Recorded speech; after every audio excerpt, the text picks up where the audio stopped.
பருவம் 7. செம்மல். தோல் சாய ஒரு இடம். தொலைபேசி அழைத்தது. கண்களை துடைத்துக்கொண்டு எடுத்து பேசினேன். என்னவள் பேசினாள்.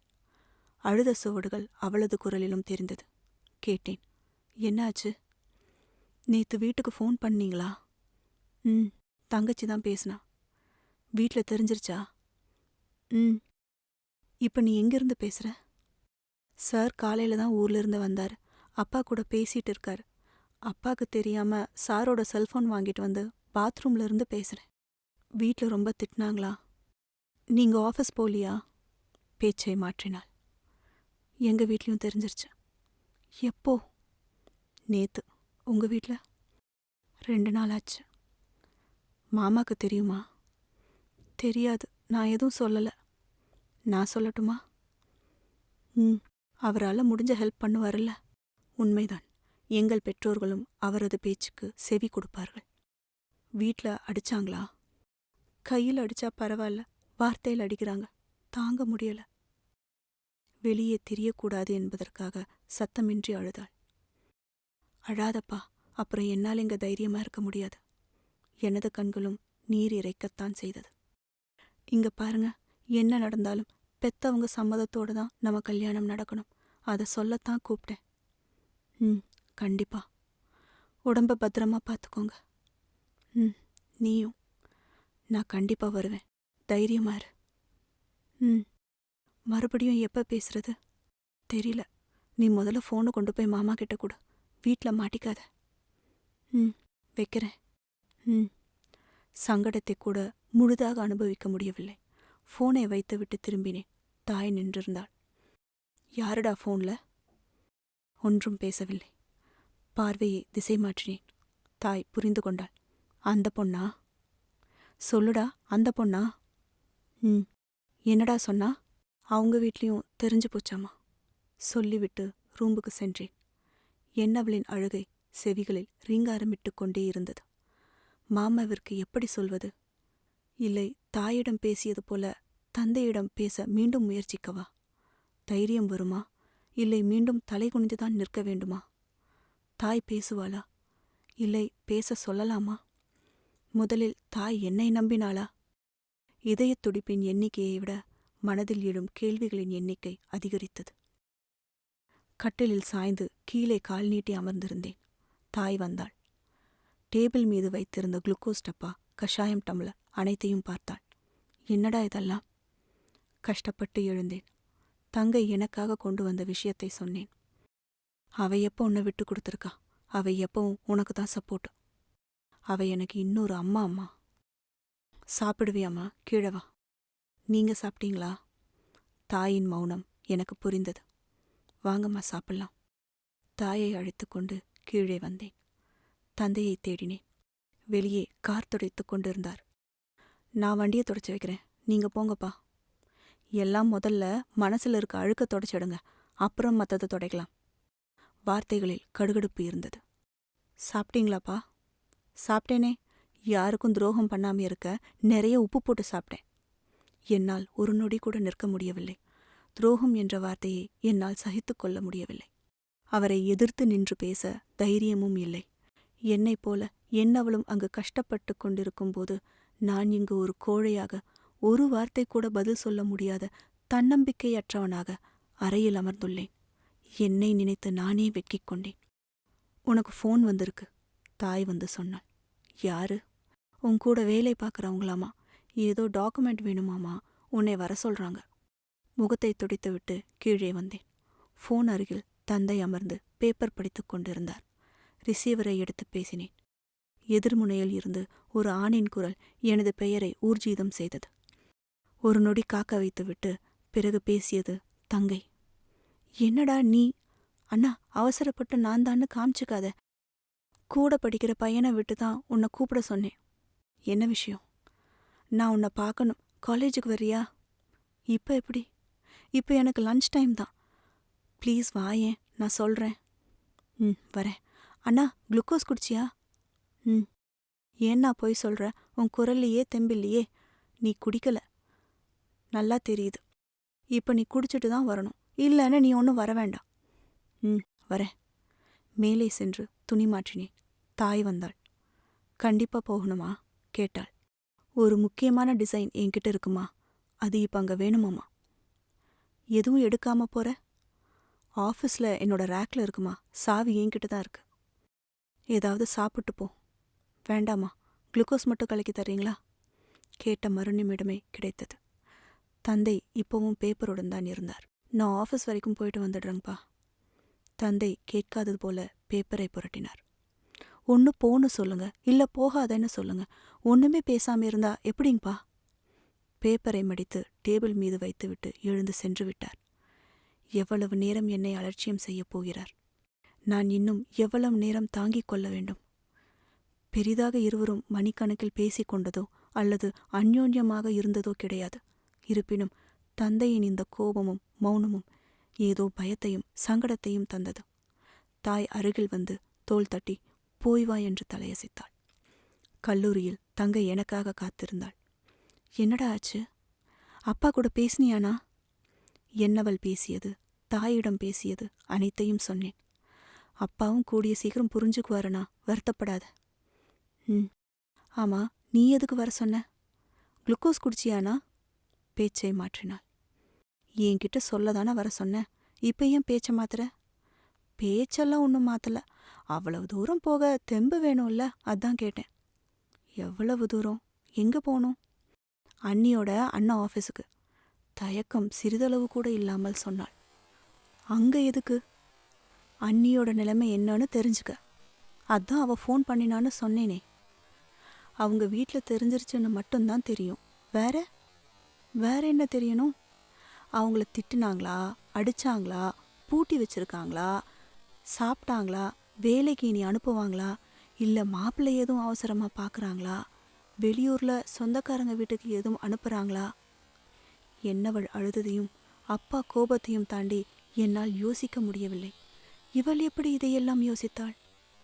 அப்போ இப்போ நம்ம அவரை பார்க்க போகிறதுக்கு காரணம் என்னோட காதலை பற்றி பேச. வேண்டாம். ஆரம்பத்திலேயே அபசகுணமாக பேசாதனா, ஏன் வேண்டான்ற? அவ மாமா கிட்ட பேச சொல்லியிருக்கா, அதுதான் சரின்னு எனக்கும் தோணுது. சரி, மாமா கிட்ட பேசணும். எங்கே போய் பேசுறது? அவர் வீட்டுக்கு போனோம்னா அண்ணி வீட்டை தாண்டி தான் போகணும். அவங்க கண்ணில் பட்டோம்னா பிரச்சனை. மாமா காலேஜில் கல்ச்சுரல்ஸ் போய்கிட்டு இருக்கு. காலேஜில் இருக்காரா, இல்லை மேனேஜ்மெண்ட், கெஸ்ட்டு, ஸ்பான்சர் பார்க்க போயிருக்காரான்னு தெரியாது. எங்கே போகிறது? எவ்வளவு நேரம் காத்துக்கிட்டு இருக்கிறது? இல்லை வேண்டாம். இப்போ ஏன் வேண்டாம்? எனக்கு அவர் ஆஃபீஸ் தெரியாது.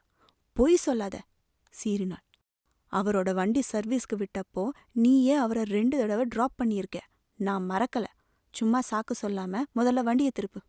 2 வீட்லேயும் தெரிஞ்சதுக்கு அப்புறம் நீ போய் பேசுனா நான் சொல்லித்தான் பேசுறேன்னு நினைப்பாங்கடா. அது தப்பா போயிடும். அவங்க அப்பா அம்மா கிட்ட பேசுனாதான்னா தப்பு, அண்ணா கிட்ட இல்ல.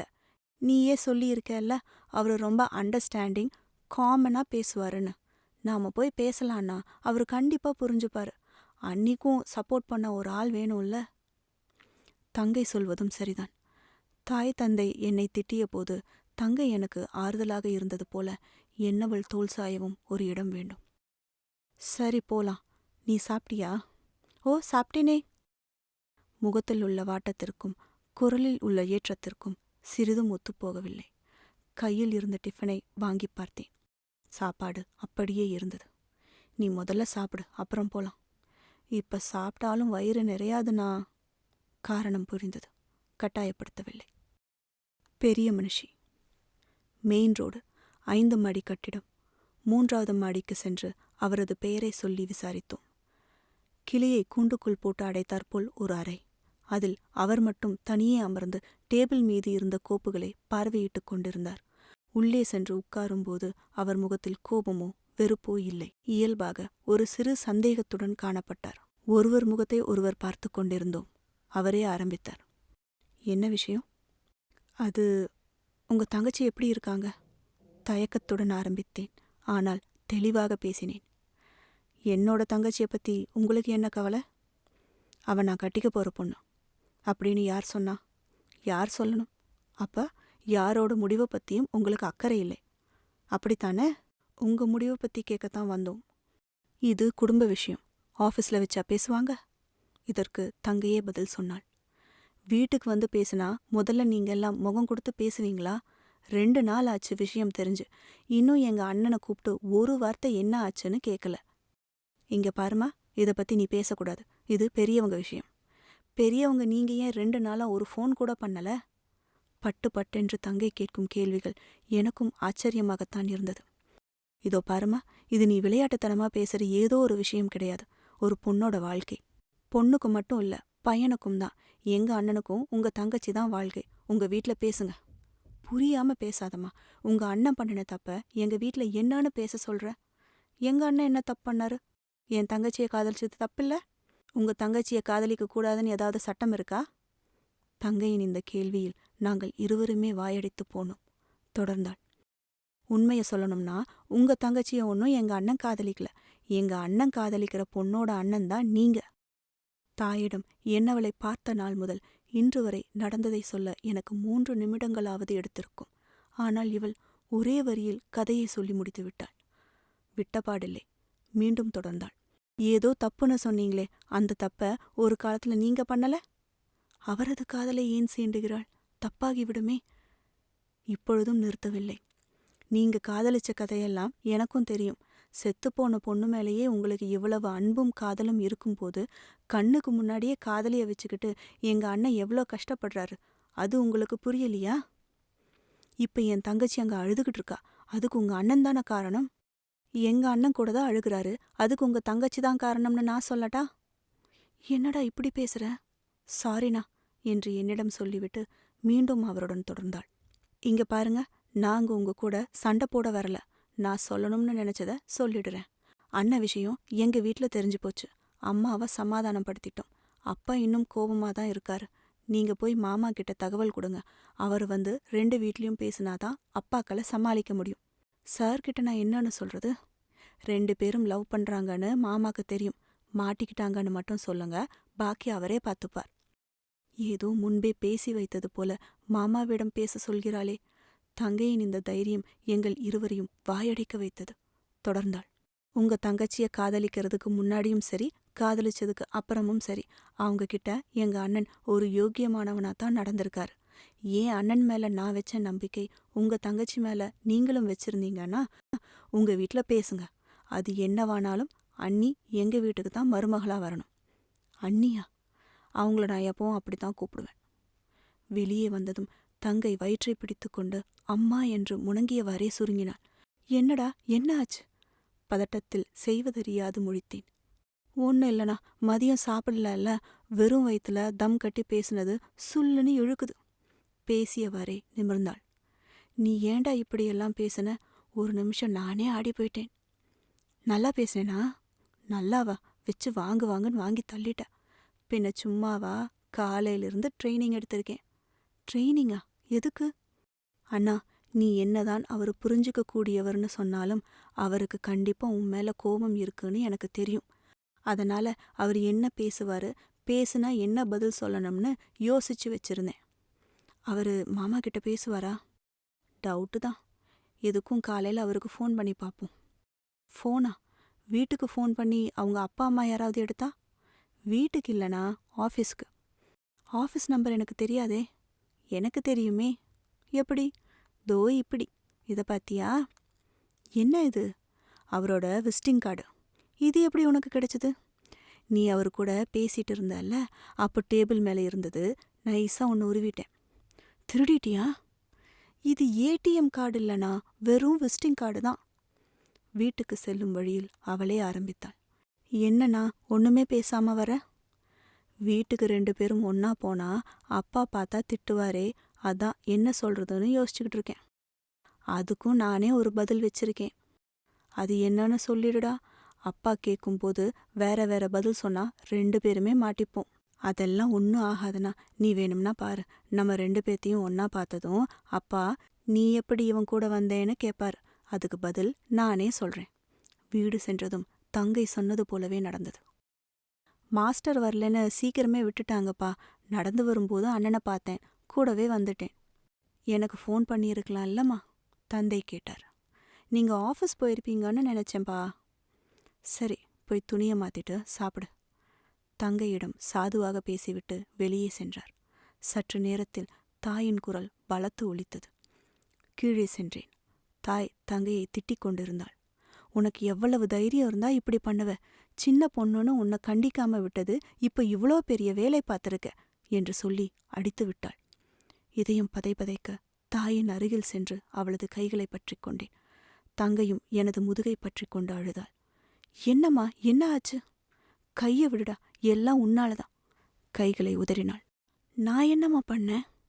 உன்னை பார்த்துதான் உன் தங்கச்சியும் பழகுவான்னு சொன்னேல்ல. இப்ப பாரு அவ என்ன பண்ணியிருக்கான்னு. என்னம்மா சொல்றீங்க? அவ என்ன பண்ணனா? இதோ பாரு, இது அவ நோட்டுக்குள்ள இருந்தது. இது எதுக்குடா அவளுக்கு? இதுக்கு என்னடா அர்த்தம்? அது அவருடைய விசிட்டிங் கார்டு. என்ன நடந்திருக்கும் என்று நானே புரிந்து கொண்டேன். தாய் மீண்டும் தங்கையை அடிக்க முற்பட்டாள். அம்மா, அது அவங்க ஆஃபீஸ்க்கு ஃபோன் பண்ண எடுத்து வச்சிருக்காமா. அவ எதுக்குடா அங்க ஃபோன் பண்ணணும்? அவ இல்லம்மா, நான் பண்ண. என்னடா சொல்ற? தங்கைக்கு எனது காதல் பற்றி தெரியும் என்றும் இன்று அவரது அலுவலகத்திற்கு சென்று பேசியதையும் சொன்னேன். வீடே மயான அமைதியாக இருந்தது.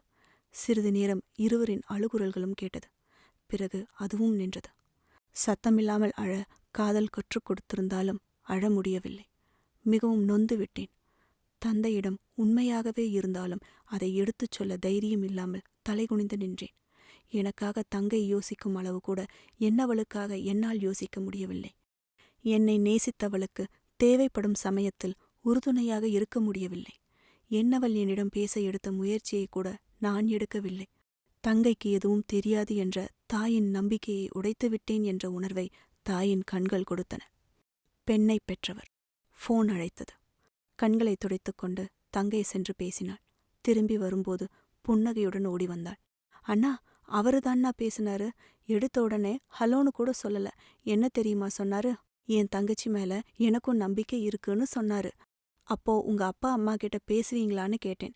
கண்டிப்பா, என் தங்கச்சிக்கு பிடிச்ச வாழ்க்கை அமைச்சு தரணும்னு எனக்கு ஆசையும் இருக்கு, கடமையும் இருக்குன்னு சொன்னாருண்ணா. கண்டிப்பா பேசுவாருண்ணா. தங்கையின் இந்த வார்த்தைகள் நொந்து கிடந்த மனதிற்கு சக்தி ஊட்டியது.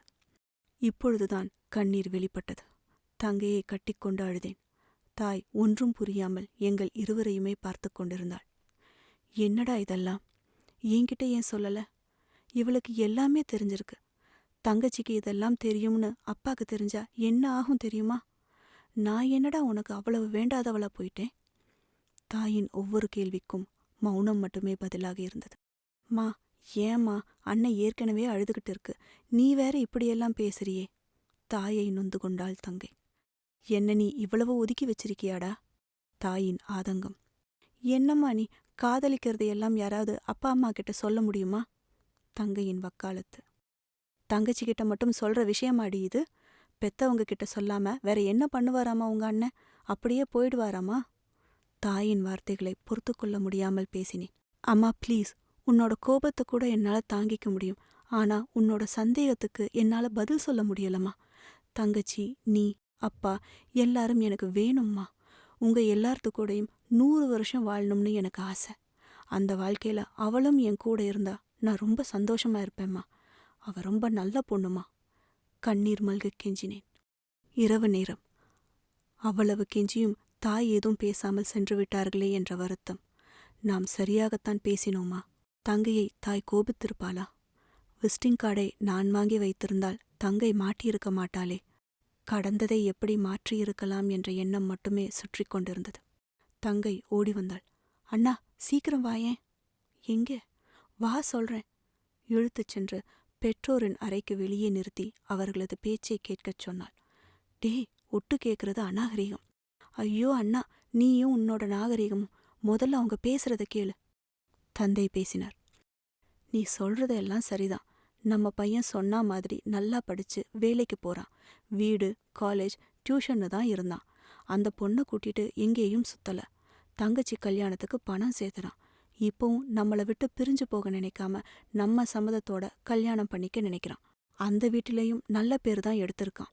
அந்த பொண்ணும் நல்ல பொண்ணுதான். குடும்ப பாங்கான பொண்ணு. நம்ம குடும்பத்துக்கு ஏத்தவ. ஆனா அந்த பொண்ணோட பெத்தவங்கள பத்தி கொஞ்சமாவது யோசிச்சு பாத்தியா? இந்த நிலைமை நமக்கு வந்திருந்தா நம்ம எவ்வளவு கோவப்பட்டிருப்போம், வருத்தப்பட்டிருப்போம். அதே நிலைமையில தானே இப்ப அவங்களும் இருக்காங்க. இப்போ போய் உங்க பொண்ணை கொடுங்கன்னு தட்டோட போய் நின்னா நம்மள பத்தி கேவலமா நினைக்க மாட்டாங்க? நீங்க சொல்றது எனக்கு புரியாம இல்லைங்க. நம்ம பொண்ணுக்கு இது நடந்திருந்தா கோபப்படத்தான் செய்வோம். ஆனா கடைசியில அவ ஆசைப்படுறவனுக்கு தானே கட்டி கொடுப்போம். பொண்ணு ஆசைப்பட்டவனை கட்டிக்கணும்னு நினைக்கிறதும் பொண்ணுக ஆசைப்பட்ட வாழ்க்கைய அமைச்சு தரணும்னு பெத்தவங்க நினைக்கிறதும் சகஜம் தானங்க.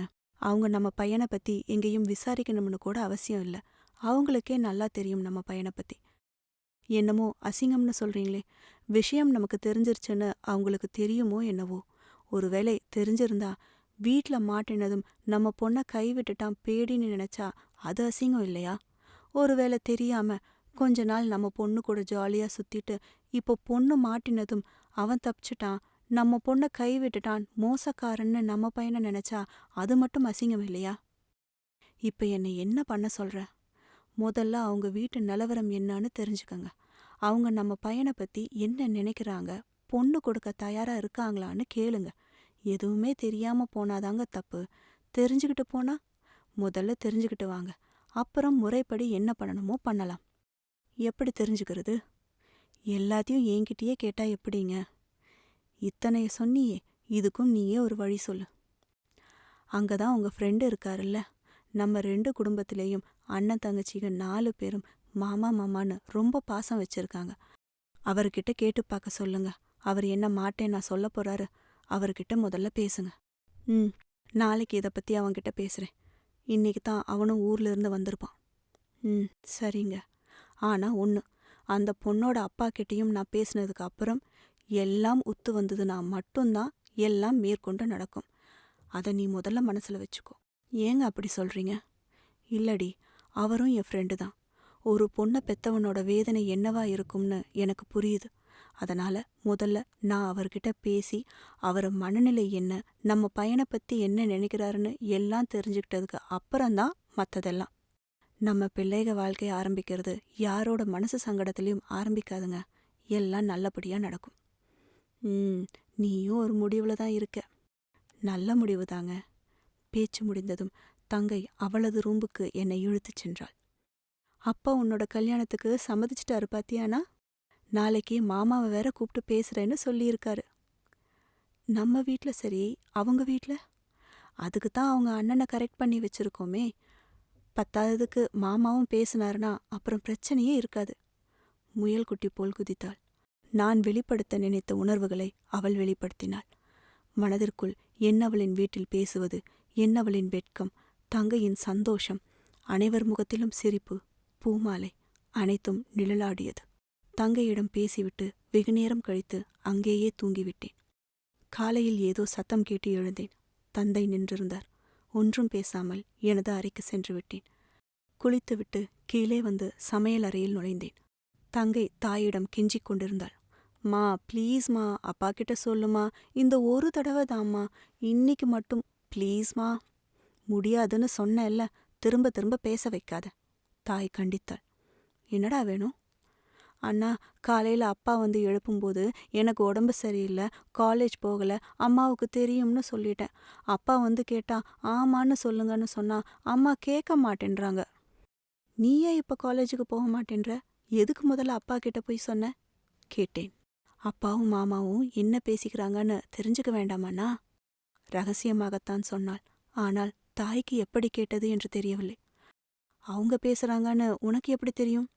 தாய் திகைப்புடன் கேட்டாள். இருவரும் மாட்டிக்கொண்டோம். கண்கள் இமைக்காமல் இவ்வளவு வினாடிகள் எங்களால் இருக்க முடியும் என்று அப்பொழுதுதான் எங்களுக்கே தெரியும். நேத்து நீ என் தங்கச்சி ரூம்லயே படுத்துக்கிட்ட? அப்போ நாங்க பேசினதை நீங்க ஒட்டு கேட்டீங்களா? தாய் கண்டுபிடித்து விட்டாள். நாங்க ஒன்றும் ஒட்டு கேட்கல, நீங்க தான் சத்தமா பேசுனீங்க. சமாளிப்பதாக நினைத்து தங்கை இன்னும் சரியாக மாட்டிக்கொண்டாள். ஓ அப்படியா? இன்னைக்கு நாங்க மெதுவா பேசிக்கிறோம், நீ காலேஜுக்கு போ. மா என்னம்மா? ஏய், நேத்தும் நீ பாதியிலேயே வந்துட்ட, இன்னிக்கும் போகமாட்டேன்னா என்னடி அர்த்தம்? நேத்து தான் மாஸ்டர் இல்லைன்னு சொன்னேன்லம்மா. என்னவளின் அண்ணன் அலுவலகம் சென்ற விஷயத்தை தாயிடம் சொல்லிவிட்டோம் என்று தங்கை மறந்துவிட்டாள் போலும். இனி நான் உங்களை நம்புவேன்? வீட்டுக்கு தெரியாம வேலைத்தனம் பண்றது, அண்ணன் பண்ற எல்லாத்துக்கும் தங்கச்சி உடந்த. காலேஜுக்கு போறேன், வேலைக்கு போறேன்னு பொய் சொல்லிட்டு பெரிய மனுஷத்தனம் பண்ணிட்டு வர்றது, பெரியவங்க பேசுறத ஒட்டு கேக்குறது இதெல்லாம் பத்தாதுன்னு இப்ப என்னையும் உங்க பொய்ல கூட்டு சேர சொல்றீங்களா? எங்களது 20 வருட வாழ்க்கையில் இன்று தாய் சொன்னது போல ஒருபோதும் புகார்கள் வந்ததே இல்லை. மா, என்னம்மா சின்ன விஷயத்துக்கும் பெரிய விஷயத்துக்கும் முடிச்சு போடுறீங்க? பேசாம போடி, காலங்காத்தால என்கிட்ட வாங்கி கட்டிக்காத. தாயும் சம்மதித்த பாடில்லை, தங்கையும் விட்ட பாடில்லை. ஆனால் 2 நாட்கள் கழித்து இப்படிப்பட்ட உரையாடல்கள். இன்றுதான் உண்மையான நாளாக, உயிரோட்டமுள்ள நாளாக இருந்தது. ஒரு ஆளில்லாத கூட்டில் இருந்து வானத்தில் வெளிச்சத்தில் கூட்டத்துடன் குடும்பத்துடன் பறப்பது போல. அண்ணா, கீழே வந்து பாரேன், யாரு வந்திருக்காங்கன்னு அழைத்துச் சென்றாள். வாங்க மாமா, எப்ப வந்தீங்க? இப்பதான்ப்பா. எங்க உங்க அப்பா என்ன எந்திரிக்கலையா? அவரு குளிச்சிட்டு இருக்காருங்க மாமா, தங்கை பதிலளித்தாள். ஆமா, என்ன நீ 2 நாளா வரல, ஃபோனும் பண்ணலன்னு உங்க அத்தை சொல்றா. உனக்கு அசைன்மெண்ட் கொடுத்துட்டு தானே போனேன். அதை பத்தி நான் அப்புறம் சொல்றேங்க மாமா. அண்ணிய பாத்தீங்களா? தங்கை ரகசியமாக கேட்டாள். மாமா சுற்றும் முற்றும் பார்த்துவிட்டு பதிலளித்தார். நேத்து காலையில அவ வீட்டுக்கு போயிருந்தேன். உங்க அண்ணி வேலைக்கு போயிருப்பான்னு நினைச்சா வீட்டில தான் இருந்தா. வந்து யாருக்கும் தெரியாம செல்போன் வாங்கிட்டு போனா. திரும்ப வந்து கொடுத்துட்டு ரூம்குள்ள போயிட்டா. என்கிட்ட அவ ஒழுங்கா கூட பேசல. மாமா முடிப்பதற்குள் தந்தை வந்து நின்றார். வாடா பிரின்சிபல், நானே வந்து உன்னை பார்க்கணும்னு நினைச்சேன், நீயே வந்துட்ட. என்ன விஷயம், காலையிலேயே வந்திருக்க? டேய் சிஎஃப்ஓ, பொண்ணை படிக்க வைக்கணும்னு ஆசைப்பட்டா மட்டும் பத்தாது, கிளாஸுக்கு அனுப்பணும். நான் எவ்வளவு பொறுப்பா அசைன்மெண்ட் எல்லாம் எடுத்து வச்சுட்டு போனேன். நீ ஏண்டா பொண்ணை அனுப்பல? அப்புறம் மார்க் எடுக்கலன்னு என் மேல பழிய போட்டுருவ. கோச்சிங் சரியில்லைன்னு, அப்படித்தானடா? அப்படி இல்லடா. வேற என்ன, ஏதாவது உடம்பு சரியில்லையா? சொல்றேன். ஆமா, நீ எதுக்கு பார்க்கணும்னு சொன்ன? உன்னோட ஆஃபீஸுக்கு ஃபோன் அடிச்சா நீ வரலன்னு சொன்னாங்க. வெளியே உனக்கு ஏதாவது வேலை இருக்கா? இல்ல, காலேஜுக்கு லேட்டா போனா போதும். ஏண்டா? உள்ளவா, உன்கிட்ட கொஞ்சம் பேசணும். உள்ளே அழைத்துச் சென்றார். எங்கள் இருவரையும் கண்களிலேயே மிரட்டிவிட்டு தாயும் உள்ளே சென்றார். எங்களுக்கு படபடப்பாக இருந்தது. சிறிது நேரம் பொறுமையுடன் சோஃபாவில் அமர்ந்திருந்தோம். பிறகு தங்கை பொறுமையை இழந்த நிலையில், வாண்ணா போய் கேட்போம். ஏய், நேத்து நம்ம அப்பா நம்மம்மா, இது தப்பு. அவரும் நம்ம மாமாதான். உன் கூட இது ஒரு தொல்லையா போச்சு, வாண்ணா. மீண்டும் இழுத்துச் சென்றாள். மாமா பேசினார். இவ்வளவு நடந்திருக்கு, ஏண்டா என்கிட்ட சொல்லல? 2 குடும்பமும் என்ன ஒதுக்கிட்டீங்கல்ல? இல்லடா, நான் கொஞ்சம் டென்ஷனா இருந்தேன். எனக்கு என்ன பண்றதுன்னே தெரியல, யோசிக்கவே முடியலடா. இதுல டென்ஷனாக என்னடா இருக்கு? நாம எல்லாரும் ஒரே குடும்பமா தானே பழகுறோம்.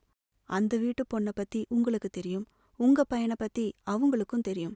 2 பேரும் காதலிக்கிறாங்கன்னா உடனே கல்யாணத்துக்கு உண்டான ஏற்பாட்டை பண்ணாம பையனை திட்டுறது, பேச மாட்டேன்னு மூஞ்சிய தூக்கி வச்சுக்கிறதுன்னு என்னடா பண்ணி வச்சிருக்கீங்க? தெரியாம தான் கேக்குறேன். உன் பையன் நல்லவன்ற நம்பிக்கை உனக்கு இருக்கா இல்லையா? தந்தை ஒன்றும் பேசவில்லை. மாமா அதட்டினார்.